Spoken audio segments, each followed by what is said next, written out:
Okay, so we are working on how to reformulate what we've done so far in thermodynamics, but for multi-component systems.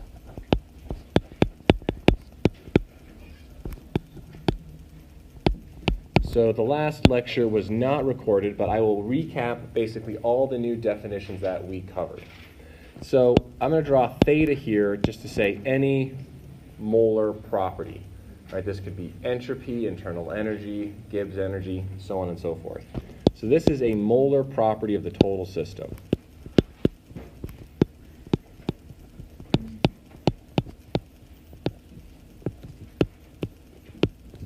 So the nomenclature here for this theta is going to be the same if we're dealing with a pure system or a multi-component system, right? Because what we've been used to, if it's a pure system, right, we know that this is just a function of temperature and pressure.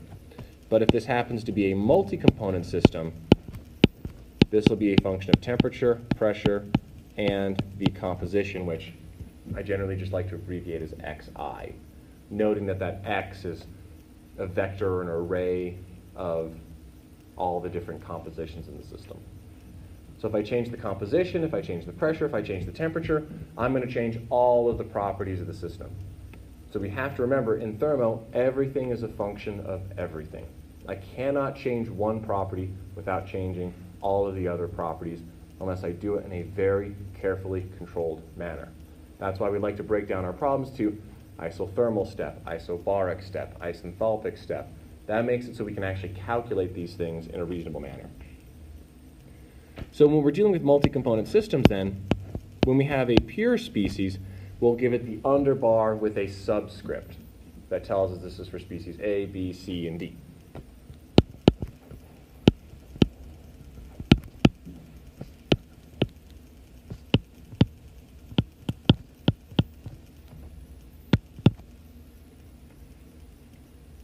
So then we also defined the partial molar property, which is now we draw as an overbar. So just to clarify, the pure species is only a function of temperature and pressure, but the partial molar properties, right, we assign it to a particular compound. So in a binary mixture of, let's say, A and B, right, we'll have a partial molar property of A, but it's kind of funny because it's also a function of how much B there is in the system, because everything's a function of everything else. But we define this as such.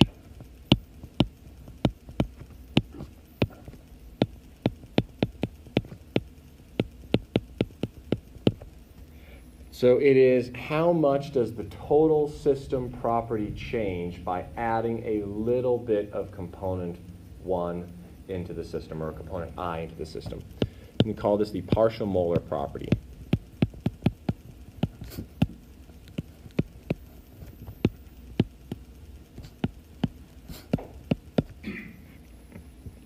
So one of the most important partial molar properties that we'll deal with is the partial Gibbs free energy, which we'll also call the chemical potential. So the G over bar of I we call the chemical potential. And this will be the topic of most of our discussion today.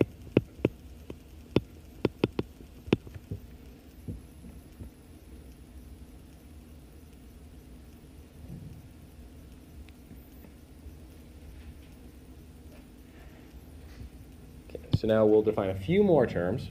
We can calculate the total system property by summing up the partial pressures.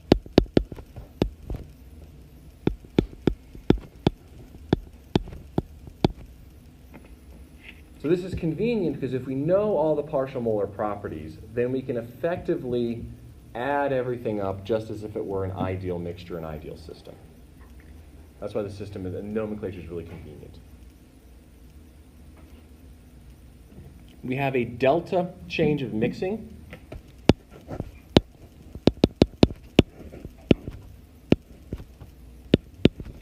This is the difference between the total system property minus what it would be as an ideal mixture. This expression here is valid for U, H, and V. You can't have entropy in it.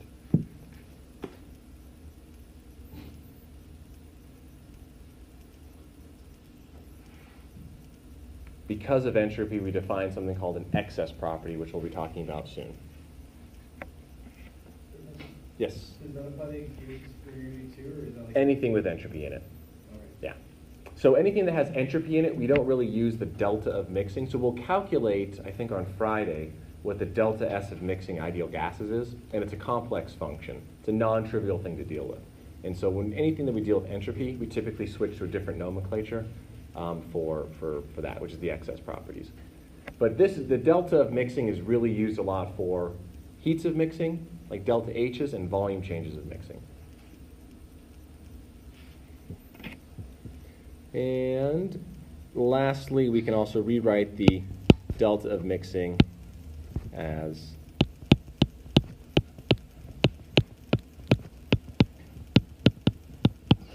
the difference between how it behaves in the mixture versus how it behaves as a pure species. And lastly, for an ideal mixture, theta over bar of I is equal to theta under bar of I. Basically saying that the property of species I, it doesn't care whether or not it's alone or in a mixture. It's going to behave exactly the same. And that's, in essence, what we're going to define as an ideal mixture.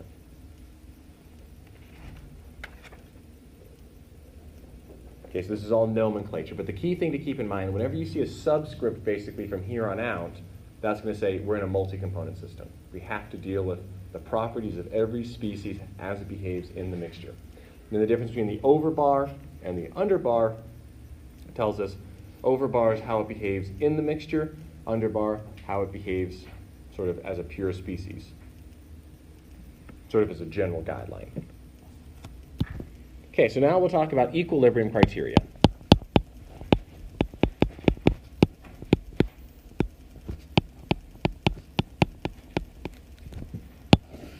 And again, ultimately, chemical engineering thermodynamics is defined by multi-phase, multi-component calculations. So this is really the bread and butter of what we like to focus on in a chemi-thermo-related class. So ultimately, the first and second laws of thermodynamics have not changed going from a single component system to a multi-component system. So the rules are exactly the same. So equilibrium is established when S is equal to a maximum for an MUV system. Now I'm writing M here as opposed to N because we can have reactions.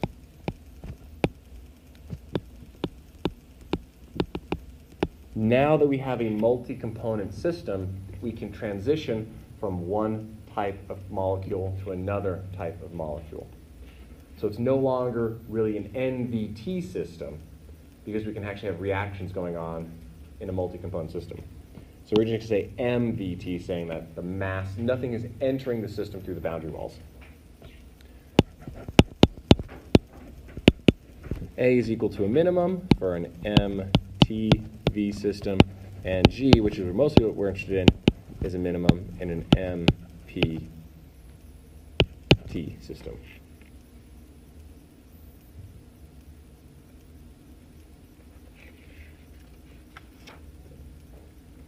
But again, the first law, still the same, right? The first law is just a tally of energies coming in and coming out.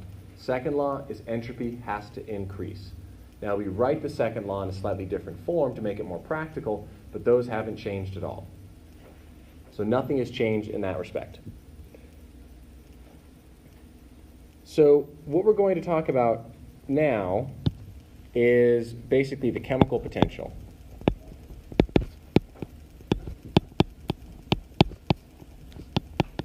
This will help guide us through our equilibrium calculations.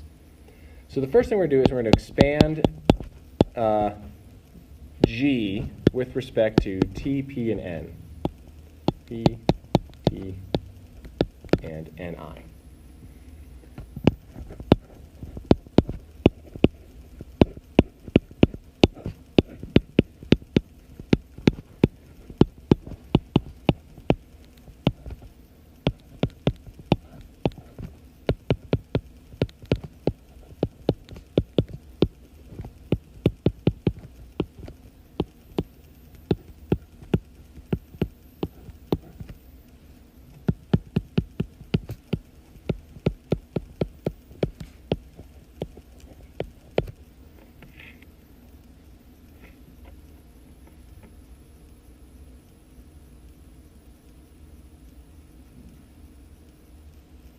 So far, this is exactly the same trick that we pulled for all of our starting points for derivations in a pure species.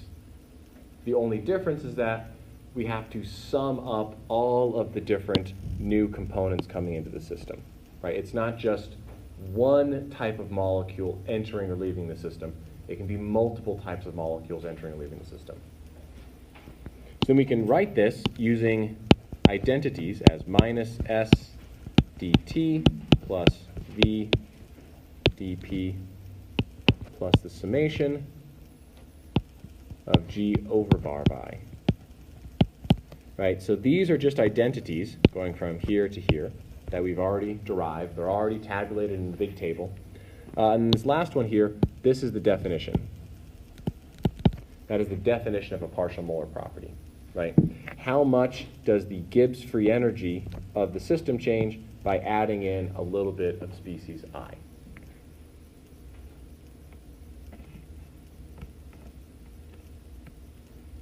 And if it all seems convenient, that's because it has been structured and designed to be convenient. Right, so again, we're teaching the system of how people have figured out this is the best way to organize the data and perform these calculations. Because ultimately, everything we've got is just the first and second law. And so we're just building up these sort of convenience functions to help us perform calculations. And this has all been worked out over trial and error, you know, for 150 years or so, basically. Okay, so we're going to do the same thing with enthalpy.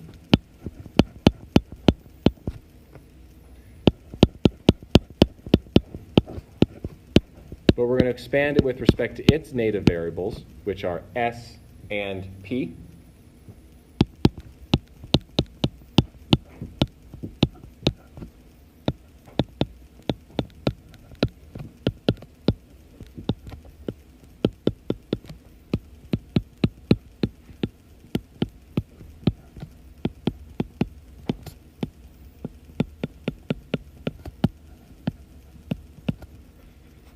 And we can also write this using identities in a much more fun form.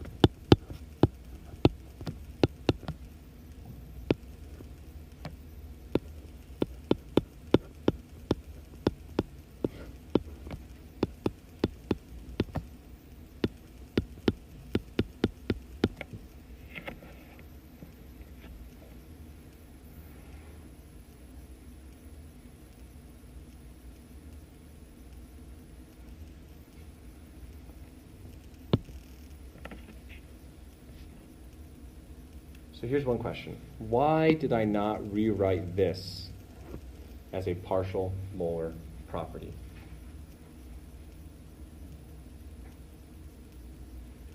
Right, it's dH dNi.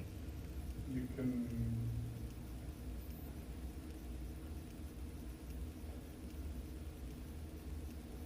It has everything to do with the subscripts.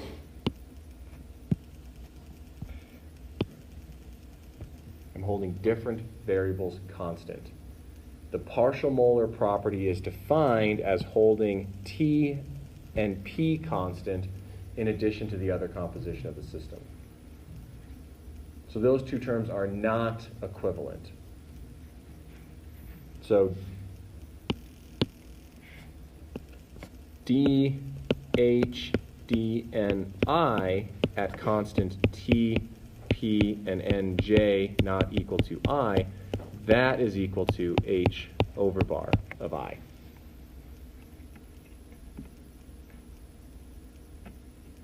Not holding P and S constant.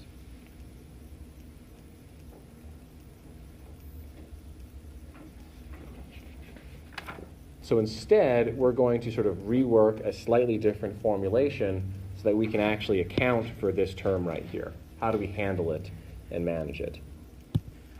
So we can also write that dH is equal to dG plus T ds plus S dt. Now this is just a chain rule, or product rule rather, on the definition of the Gibbs. So the Gibbs is defined as H minus Ts. So that means H is equal to G plus Ts. And then this TS term right here, we just expand with the product rule. So no fancy math right now. It's just taking the definition of the Gibbs free energy, rearranging it, and then expanding it. So we're going to sub in what we derived for the G expansion right here. So I'll call this A. So we're going to sub in A into this expression here. And we're going to cancel a lot of things out.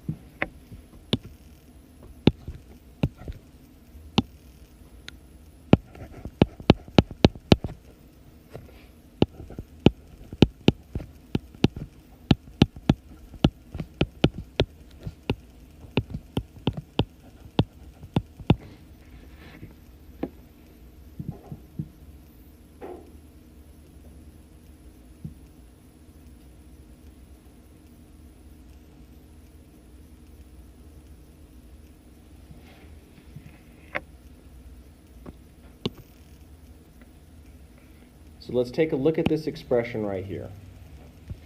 And we're going to compare it to what we have on the previous slide. VDP plus TDS, VDP plus TDS, plus we've got this lingering partial Gibbs term right here. So I guess that means it must be equal to this last term there. So what we have now is we are going to define the chemical potential. We're going to define it as a bunch of different terms. So in this case here, dg dni at constant t, p, and nj not equal to I, this is just equal to g over bar of I.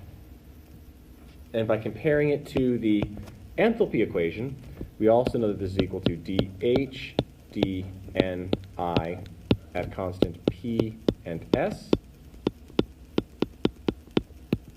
We can do exactly the same procedure for U and A.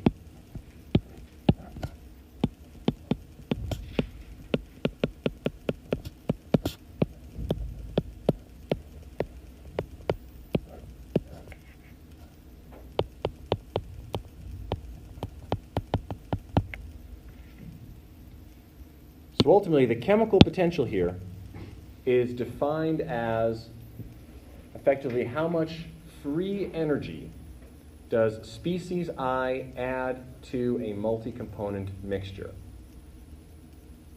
So depending on what type of a system you're working with, it may be more convenient to work in partial Gibbs, partial Helmholtz, or different other partial properties. In general, it's going to be hard for us to hold entropy constant unless you're dealing with some sort of a very specific fundamental calculation. So for the most part, the ones that you're going to see the most are going to be the partial Gibbs free energy and the partial Helmholtz free energy. Partial Helmholtz is convenient if you're dealing with an incompressible liquid system, which is commonly done in liquid-liquid mixtures or polymer melts, those types of things. So a lot of times if you look at fundamental papers for liquid phase behavior, they'll always work in Helmholtz energy as opposed to Gibbs free energy.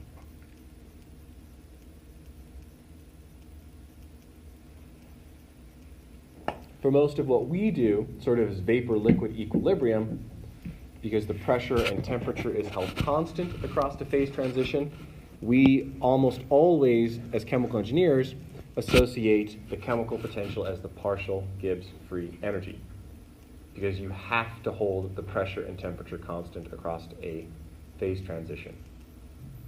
That's why that's the most convenient one. Okay, so now that we have the chemical potential worked out, let's go back to our equilibrium criteria. Now, when we did this last time, we drew a system, and we divided it into two chambers. The system is completely isolated. We have chamber 1 and we have chamber 2. And material can pass across this membrane. We have internal energy, we have a volume of the chamber, and we have number of molecules in there.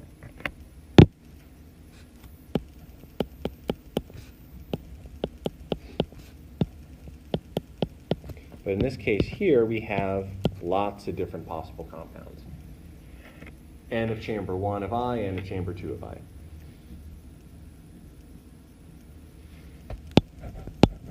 For the multi-component system, we can write this as, and this is, remember, this is the combined first and second law.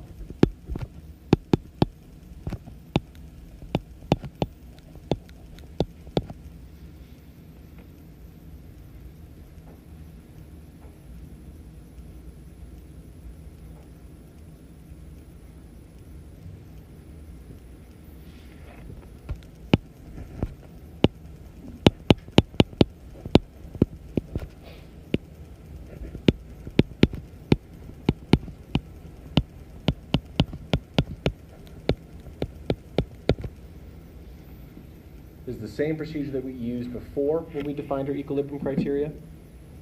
For this particular system, right, this is an N, in this case we call it M, U, V system, right, where that whole, the system boundaries are not expanding, the total energy in the system is not changing, and the total number of moles in the system, in this case the total number of mass, because in theory we could have a chemical reaction going on. For this particular type of system, S is equal to a maximum at equilibrium. What we need to care about basically is the ds part of it. The S equal maximum, that comes into stability criteria based on the curvature of the S function. Okay, so basically we can rearrange everything and do it exactly like we had before, where ds is equal to 0. And most of this should look exactly the same as what we saw before.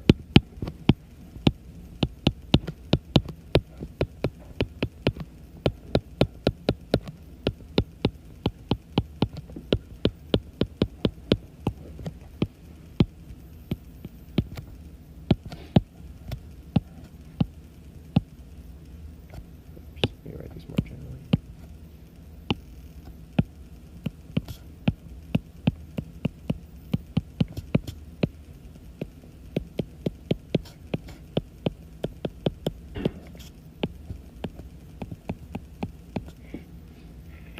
So in order to get to this point, just as a refresher, any internal energy lost by one system is gained by the other, any volume lost by one system is gained by the other, and any number of moles lost by one system is gained by the other, or vice versa. And that's where we get this minus term for each of those three there. Oh, is that a M right there? Which part? Term is on The mu, the chemical potential. Oh, okay. This last is the DNI. Like what, chemical potential on that? Yeah, chemical potential, mu. Just wondering if that was an M or... It's my best Greek writing. So, we have our different equilibrium types. We have our thermal equilibrium.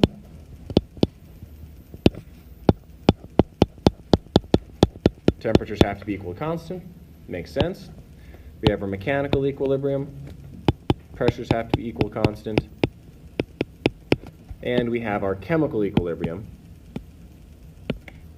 where the chemical potential of each component has to be equal across each of the phases.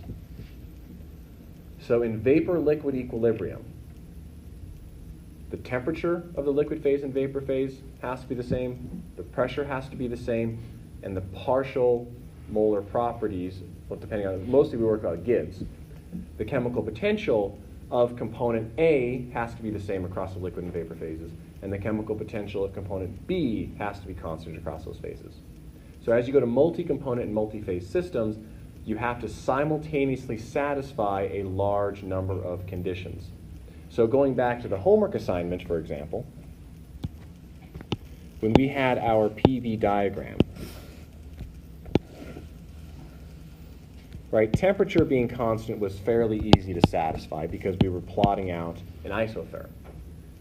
But it was pretty tricky, right, to balance out just that the pressures were the same. Well, we can fix that the pressures are the same by drawing a line. But just balancing that out ever so slightly right to get it so that the areas matched, so that the Gibbs were constant,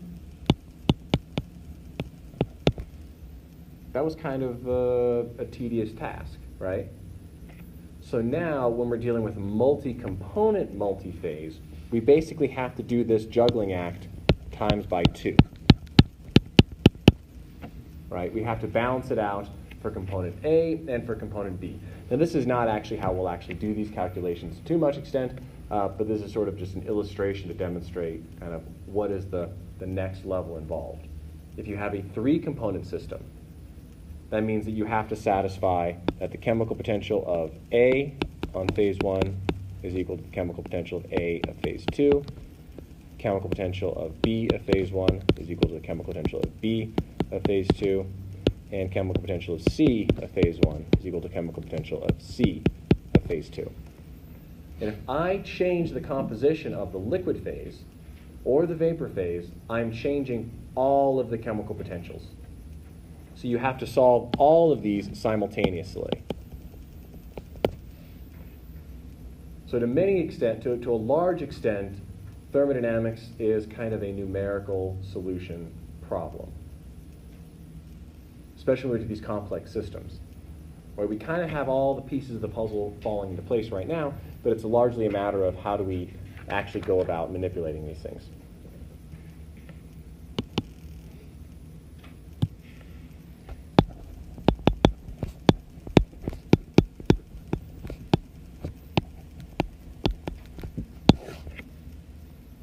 So we're running a little short on time, so I won't go through the full details of how we derive the Gibbs phase rule.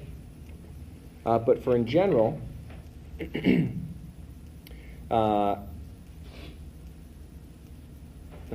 see what are on this component. So if we have one component and one phase, we have 2 variables. And this is basically built on the premise that we have a U, V, and S as our primary variables of thermodynamics. So if we know one of them, we need to solve for, backwards. If we fix 2 of them, then we can solve for the third.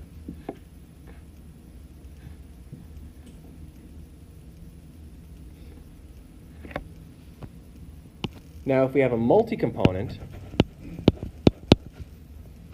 and multi-phase, actually, let's just do multi-component single phase right now.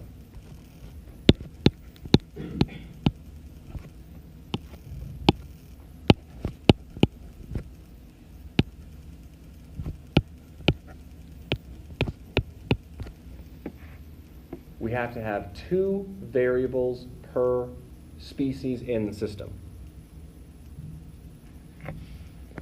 plus C minus 1 mole fractions.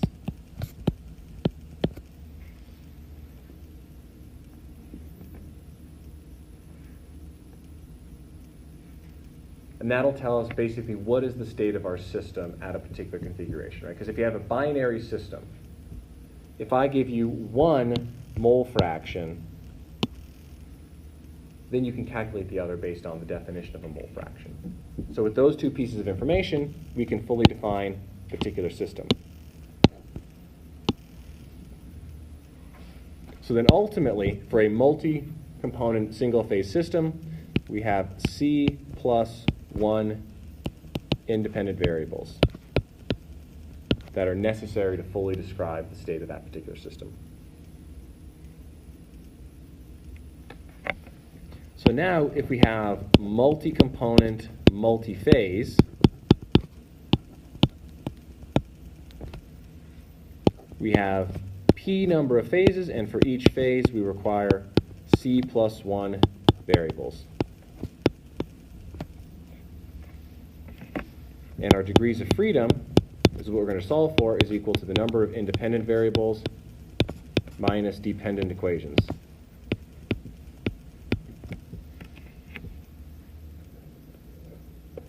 So just as before when we expanded the Gibbs phase rule, we had to then tally how many different independent equations we had.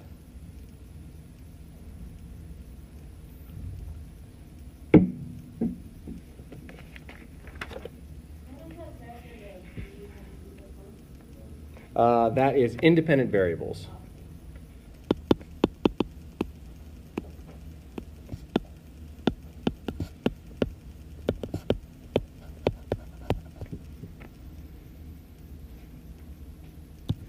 Okay, so our dependent equations.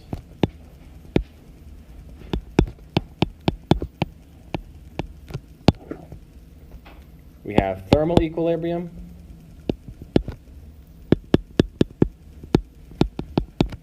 where all the temperatures are constant.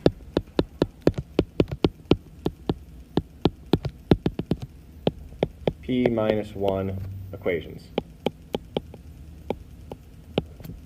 We have mechanical equilibrium, same deal, P minus 1 equations. And now we have a new chemical equilibrium criteria, where in this case we have C times P minus 1 equations. For every species in the system, all of its chemical potentials have to be constant across all of the different phases. So we can rewrite mu of I of phase 1, so on and so forth, mu of j,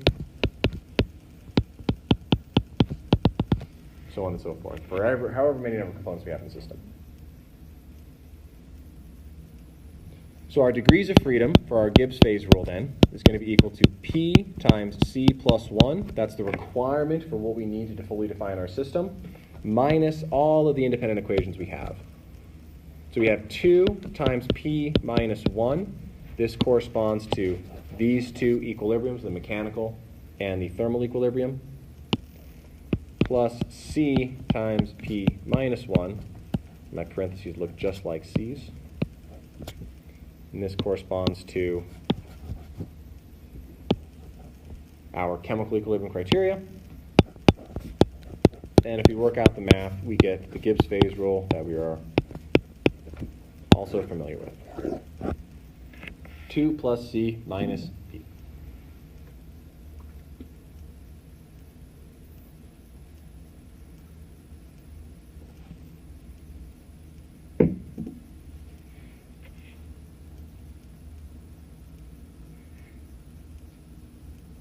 So if we simplify this down, for C equals 1, the degrees of freedom is equal to 3 minus P. And if P equals 1, then our degrees of freedom is just equal to 2, which is what we have for the normal Gibbs phase rule.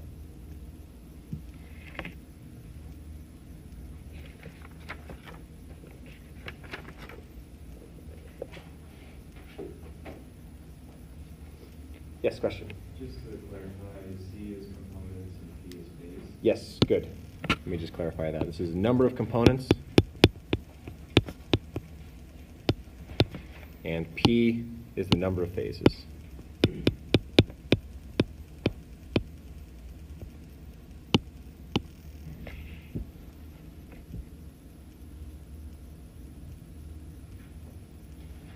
So you could have solid, liquid, and vapor coexisting. You could have liquid, liquid, vapor. You could have liquid, liquid, solid, vapor at the same time. That might be tricky to manage. Okay. So the last important theoretical foundation for multi-component thermodynamics is something called the Gibbs-Duhem equation.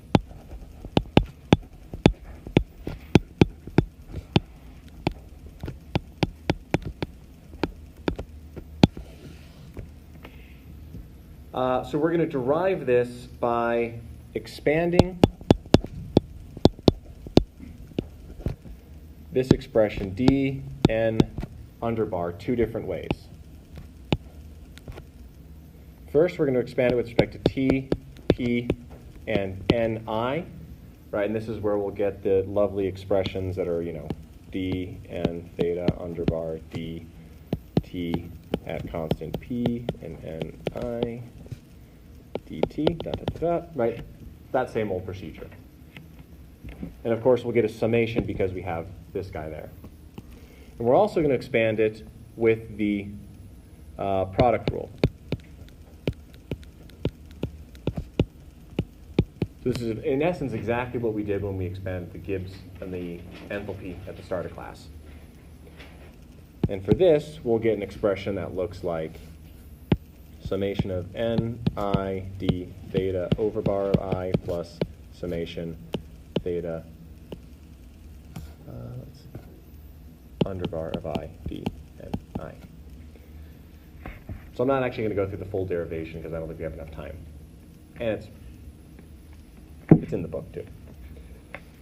Okay, so ultimately, we'll derive an equation that at constant t and p, the Gibbs-Duhem equation is equal to this.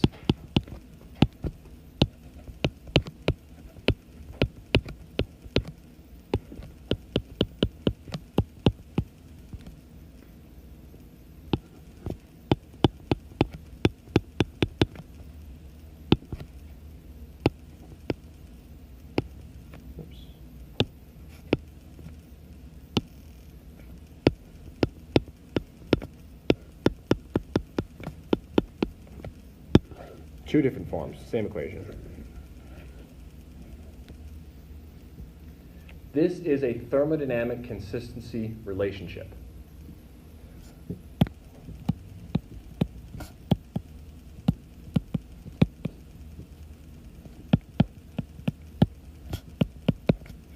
So in contrast,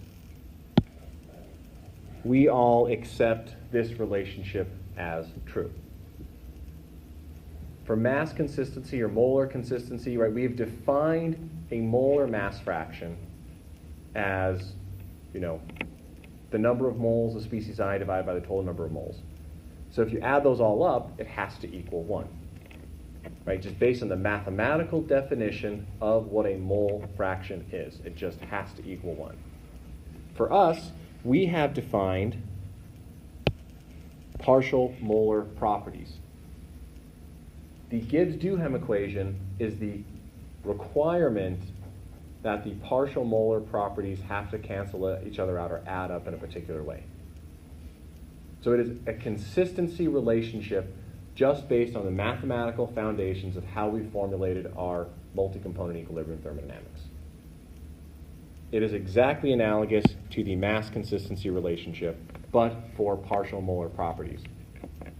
I cannot independently modify the partial molar property of species A without modifying the partial molar properties of species B.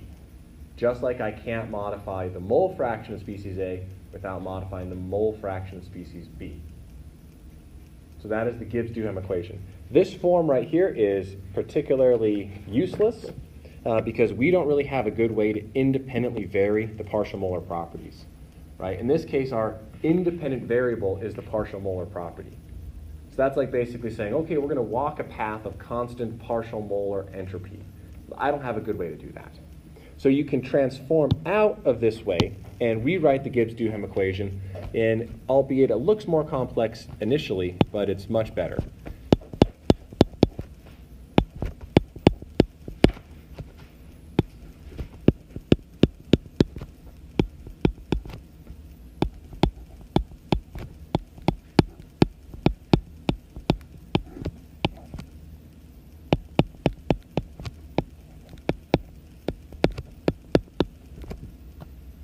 And right away, I'm going to say C is equal to 2. I'm going to write down the simplified form because this is mostly what we'll encounter.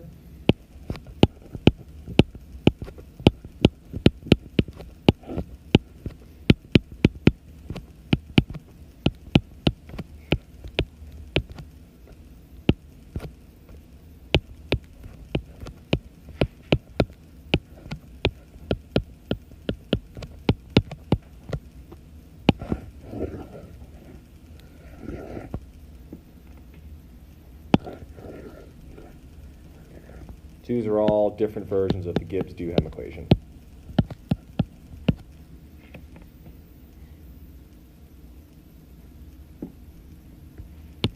So the key thing to look at in this bottom equation here is that if I am varying x1, this equation tells me how theta over bar of 1 and theta bar of 2 have to change in relationship to one another. You cannot independently vary them. So this equation comes up a lot when we're doing our basic derivations of multi-component equilibrium, thermodynamics. Because a lot of terms that we can't measure conveniently end up canceling out, and it reduces the number of degrees of freedom in our equations that allows us to actually solve them. But the key thing to remember, the Gibbs-Duhem equation is something that will pop up a lot of times if you're doing readings of thermodynamic papers, or sometimes it'll just pop up here or there in a seminar or a lecture. But the thing to remember is that the Gibbs-Duhem equation is just like summing up the mole fractions to equal to 1, but it's much more complex because we're dealing with more complex consistency relationships. All that it is saying, though, is that in a mixture, I cannot modify the specific properties of one component without modifying the specific properties of the other components. Analytically, it's difficult to apply outside of a binary mixture because you've got this double summation here. So if you were to substitute in, components 1 and component 2 into those summations, it should simplify down to this expression that I have written here. Okay, so homework 3 has vapor-liquid equilibrium, and we're also introducing multi-component properties into that as well. So I will see you all on Friday.